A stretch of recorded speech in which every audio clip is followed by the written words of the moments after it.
ತುಮಕೂರಿನ ಆಮ್ಲಾಪುರದ ಜಾಮಿಯಾ ಅರೇಬಿಯಾ ಹಸೀನಿಯಾ ಟ್ರಸ್ಟ್ನ 24 ಮಕ್ಕಳು ಮದರಸಾ ಬಿಟ್ಟು ಓಡಿ ಬಂದಿದ್ರು.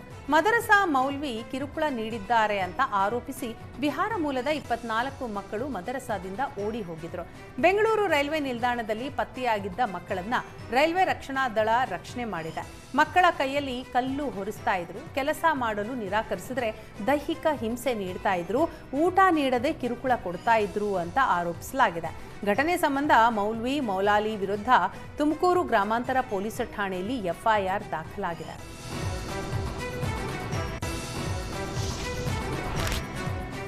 ಗದಗ ಬೆಟಗೇರಿ ಬಡಾವಣೆ ಪೊಲೀಸರು ಕಾರ್ಯಾಚರಣೆ ನಡೆಸಿ ನಕಲಿ ಬಿಲ್ ಸೃಷ್ಟಿಸಿ ಗುಜರಾತ್ ರಾಜ್ಯಕ್ಕೆ ಸಾಗಿಸ್ತಾ ಇದ್ದ ಅನ್ನಭಾಗ್ಯ ಅಕ್ಕಿ ಸೀಸ್ ಮಾಡಿದ್ದಾರೆ.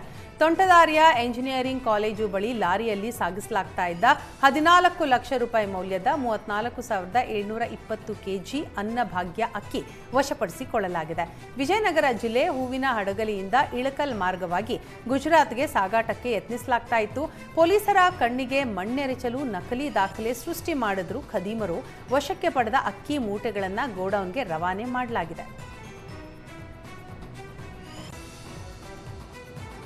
ಸೊ ಈ ಟೋಟಲ್ 34,720 kgs ಏನು ರೈಸ್ನ ನಾವು ಸೇಲ್ಸ್ ಮಾಡಿರ್ತೀವಿ, ಅದರದ್ದು ವ್ಯಾಲ್ಯೂ 13,88,000 ಅಂತ ಹೇಳಿ ಈ ಸಮಯದಲ್ಲಿ ಎಸ್ಟಿಮೇಟ್ ಆಗಿದ್ದು, ಈ ಟ್ರಕ್ದು ವ್ಯಾಲ್ಯೂ 29 lakhs ಅಂತ ಎಸ್ಟಿಮೇಟ್ ಆಗಿದ್ದು, ಈ ಪೂರ್ತಿ ಒಂದು ರೇಡಲ್ಲಿ ನಾವು ವಶಪಡಿಸ್ಕೊಂಡಿರೋ ಮಾಲಿನ ಮೊತ್ತ ವ್ಯಾಲ್ಯೂ ಬಂದು 42,88,000 ರೂಪಾಯಿ ಆಗಿರುತ್ತೆ.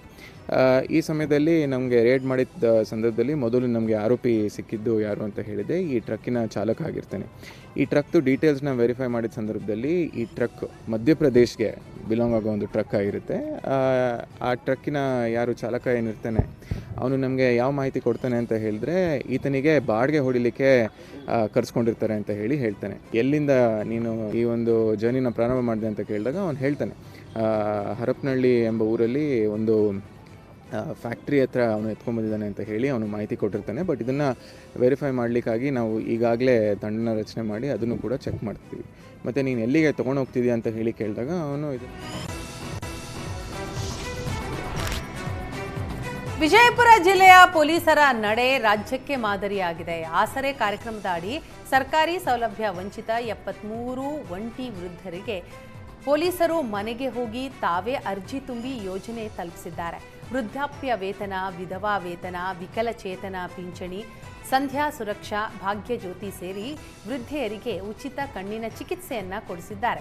ಜಿಲ್ಲೆಯಾದ್ಯಂತ ಮನೆ ಮನೆಗೆ ತೆರಳಿ ಒಂಟಿ ಮಹಿಳೆಯರನ್ನ ಗುರುತಿಸಿದ್ದ ಪೊಲೀಸರು ನಂತರ ವೃದ್ಧೆಯರ ಅರ್ಜಿ ತಾವೇ ಭರ್ತಿ ಮಾಡಿ ಸರ್ಕಾರಿ ಕಚೇರಿಗೆ ಅಲೆದಾಡಿ ಸರ್ಕಾರದ ಯೋಜನೆಗಳನ್ನ ತಲುಪಿಸೋ ಕೆಲಸ ಮಾಡಿದ್ದಾರೆ. ಪೊಲೀಸರ ಸಹಾಯಕ್ಕೆ ವೃದ್ಧರು ಧನ್ಯವಾದ ಹೇಳಿದ್ದಾರೆ.